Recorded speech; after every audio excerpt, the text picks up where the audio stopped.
Claire Grandet a 13 ans et elle fait partie des 80 concurrents vendéens à s'être sélectionnés pour ce championnat national de twirling. Jusqu'à la dernière seconde et sous le regard attentif de sa monitrice, elle répète chaque mouvement de sa chorégraphie dans les moindres détails.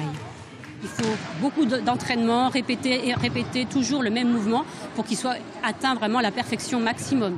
En twirling, chaque détail compte et on accorde une grande importance aux costumes et au maquillage car ils sont également pris en compte dans la notation.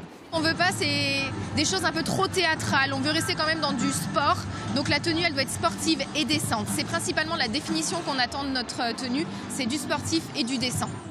C'est le moment pour notre Vendéenne de rentrer en piste et de se confronter à la table des juges.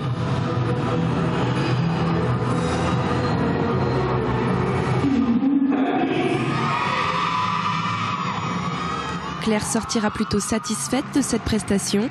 0 chute. Son bâton n'est jamais tombé par terre. Les notes, c'était peut-être comme ça qu'ils disaient, mais ouais. Je suis un petit peu déçue. La chute reste la principale hantise d'un twirler, car elle peut très vite coûter cher. Une chute, ça coûte 0,2 points à n'importe quel niveau, et ensuite, en fonction d'un certain nombre de chutes, les pénalités augmentent ou diminuent, ça dépend du nombre de chutes en fait.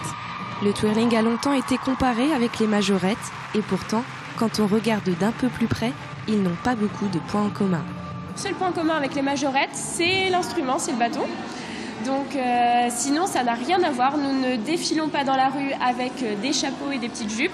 De ce que je connais des majorettes, ça va peut-être évoluer. Et puis donc on fait ce sport dans un gymnase avec une musique, avec un temps imposé, un jury. Donc voilà, ça se rapproche plus de la GRS. Sur la notation, le twirling se rapproche du patinage artistique puisqu'il est composé de 2 notes. On a la note technique qui prend en compte tout ce qui est effectué avec le bâton, et on a la note artistique qui est plutôt pour tout ce qui est expression un petit peu scénique, mais à la fois l'utilisation de l'espace, donc tout l'espace du gymnase, de la manière dont il est utilisé. Voilà, c'est un peu tout ça, c'est l'utilisation de la musique, du corps, toujours en correspondance et en lien. Au total, ce sont près de 500 twirlers qui se sont réunis au Vendespace ce week-end. La Vendée est donc une terre de twirling. En effet, elle compte déjà près de 1000 licenciés.